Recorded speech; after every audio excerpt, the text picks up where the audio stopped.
નમસ્કાર મિત્રો અલ્પેશ કથિરિયા સુરતથી મેદાને વરાછામાં વહેંચાતા નશાકારક પદાર્થોને લઈ પોલીસ અને પાલિકાને નકુચામાં લીધી ટકોર કરી છે। વિસ્તારથી વાત કરું તો ગુજરાતમાં જિગ્નેશ મેવાણીની લલકાર બાદ થરાદમાં પોલીસને ખખડાવી તે બાદ એક પછી એક આગેવાનો સામે આવી રહ્યા છે। ભારતીય જનતા પાર્ટીના કુમારભાઈ કાનાણી હોય તો પણ ભલે અને અલ્પેશભાઈ કથિરિયા હોય તો પણ ભલે।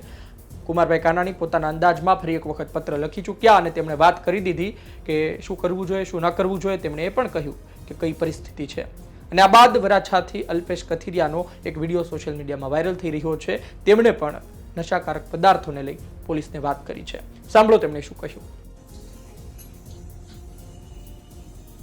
છેલ્લા ઘણા દિવસથી વરાછા વિસ્તારના સૌ જાગૃત યુવાનો અને અહીંના સૌ એક્ટિવિસ્ટ મિત્રોએ મળી અને એક વરાછા ગૌરવ સમિતિ નામે ભેગા થઈ મુવમેન્ટ ચાલી રહી છે કે વરાછા વિસ્તારની અંદર આટલા મોટા સુરત શહેરમાં જે વિસ્તાર સૌથી વધુ વેરો ભરે છે અને સુવિધાયુક્ત સુવિધા મળવી જોઈએ। આજના સમયની અંદર વરાછાના સૌથી મોટા ફ્લાયઓવર બ્રિજ એટલે કે શ્રીનાથજી ફ્લાયઓવર બ્રિજ હોય, ત્યારબાદ સીમાડા સરથાણાનો ફ્લાયઓવર બ્રિજ હોય કે અન્ય જે જગ્યાઓ છે કે જ્યાં સરકારે ખૂબ કરોડો રૂપિયા વાપર્યા છે, તો આવા બ્રિજની નીચે અનૈતિક પ્રવૃત્તિઓ થઈ રહી છે, ગાંજા જેવા દૂષણો વેચાઈ રહ્યા છે, જાહેરમાં જુગારની પ્રવૃત્તિઓ ચાલે છે જ્યારે ક્લબ ધમધમતા હોય, તો આ પ્રકારની પ્રવૃત્તિઓ ન થવી જોઈએ। એના માટે ખાસ કરીને બે ઓથોરિટીની જવાબદારી વધુ બને છે। એક તો દબાણયુક્ત જે આખી દબાણ થઈ ગયું છે તેને દબાણ મુક્ત કરવા માટે એસએમસીએ પણ પહેલ ભરવી પડશે, એટલે કમિશનર અને મેયરની જવાબદારી ઊભી થાય છે અને ત્યાર પછી જે આ જે અનૈતિક અને કાયદા વિરુદ્ધની પ્રવૃત્તિઓ ઊભી થઈ છે તો તેના માટે પોલીસની જવાબદારી આવી છે કાયદાની દ્રષ્ટિએ। તો પોલીસ અને પાલિકા બંનેએ સંયોગ સાથે સાધી અને આ પ્રવૃત્તિઓ દૂર થાય, આખો વિસ્તારની અંદર નશા મુક્ત થાય અને ખાસ કરીને એક સ્વચ્છતા સાથે જ્યારે સમગ્ર સુરત શહેર હોય કે આપણું ગુજરાત હોય કે ભારત હોય જે અત્યારે ખૂબ હરણફાળ ભરી રહ્યું હોય ત્યારે એટલા વિકસિત એરિયામાં પણ આવા પ્રકારના દૂષણો થાય, સ્વચ્છતાનો પ્રશ્ન ઉભો થાય, જે પ્રકારે આખું દબાણ ઉભું થઈ રહ્યું છે ન થવું જોઈએ।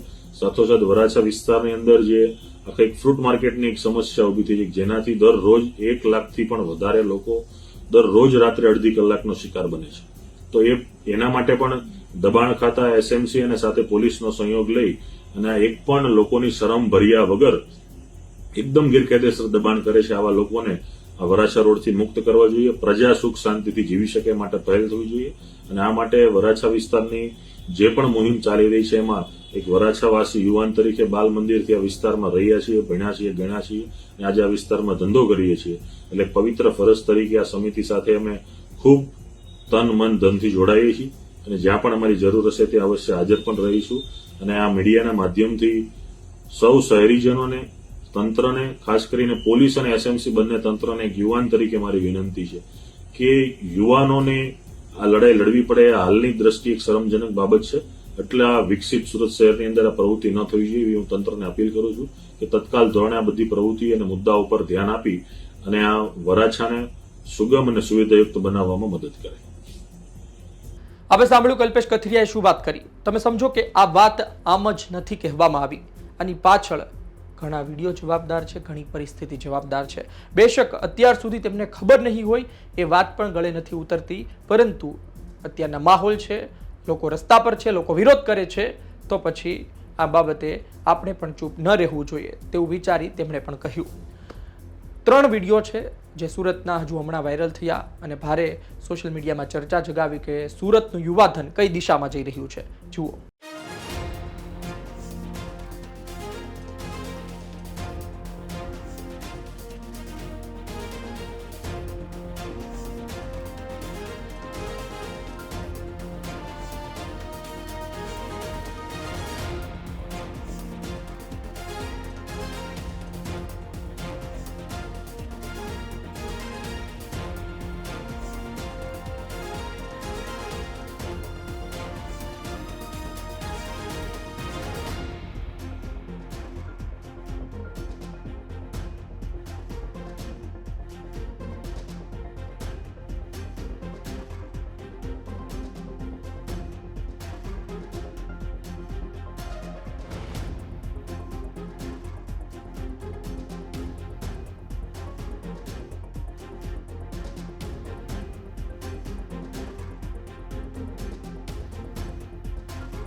આ લક્ષ્ય ચેનલ છે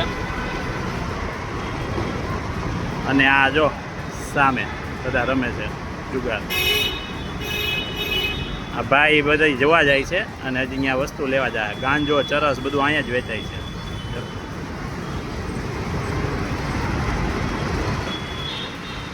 આ જગાતના કામ.